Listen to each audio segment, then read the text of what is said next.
আজিৰ আমাৰ প্ৰথম প্ৰশ্নটো হৈছে আন্দামান আৰু নিকোবৰ দ্বীপপুঞ্জৰ ৰাজধানী কি?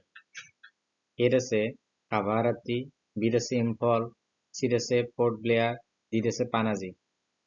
একেটা অপশ্যনৰ ভিতৰত শুদ্ধ অপশ্যনটো হ'ব পৰ্ট ব্লেয়াৰ।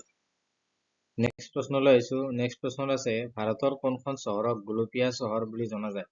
এইটো ৰিপিটেড কুৱেশ্যন। এইটো আপোনাৰ ADRE 1ত অহা দেখিবলৈ পোৱা গৈছে।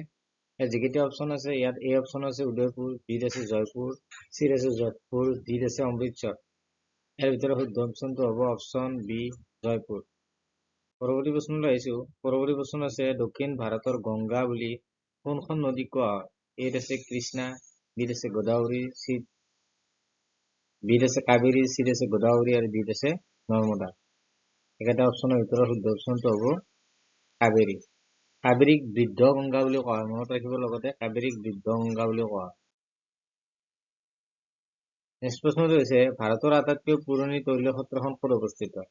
এত আছে ডিগবৈ অসম, বিত আছে বম্বে হাই মহাৰাষ্ট্ৰ, চিত আছে অংকলেশ্বৰ গুজৰাট, ডিত আছে নুনমাটি অসম।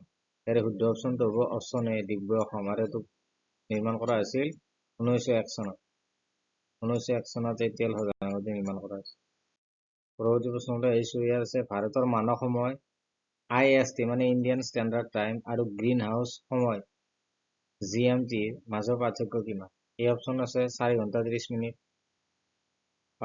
বিত আছে 5 ঘণ্টা 30 মিনিট আগত, চিত আছে 5 ঘণ্টা 30 মিনিট পিছত, ডিত আছে 6 ঘণ্টা। ইয়াৰ শুদ্ধ অপশ্যনটো হ'ব অপশ্যন বি 5 ঘণ্টা 30 মিনিট আগত। তাৰপিছৰ প্ৰশ্নটো হৈছে ভাৰতৰ কোনখন ৰাজ্যই সৰ্বাধিক সংখ্যক আন ৰাজ্যৰ সৈতে সীমা ভাগ কৰে? এই অপশ্যন আছে মধ্যপ্ৰদেশ, বিত আছে উত্তৰ প্ৰদেশ, চিত আছে ৰাজস্থান আৰু চিত আছে অসম আৰু ডিত আছে ৰাজস্থান।